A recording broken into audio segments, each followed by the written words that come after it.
Villanueva with 20 points, 13 rebounds, and 2 blocks, Calvin. Lagi nyo sinasabi, 1 game at a time. Ito, 2 games na ang pasok.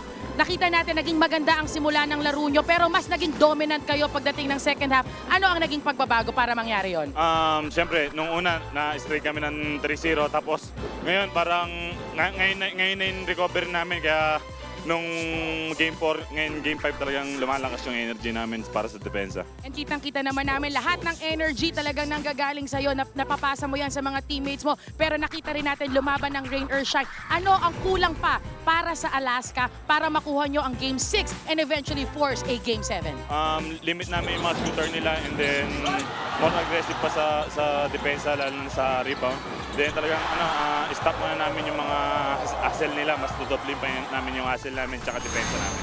Alam mo, sa social media kumakalat ang hashtag Milkacle and hashtag Himalaska. Kaya naman ngayon, pagkakataon mo na anyayahan lahat ng sumusuporta sa Alaska Aces para suportahan kayo pagdating ng Wednesday.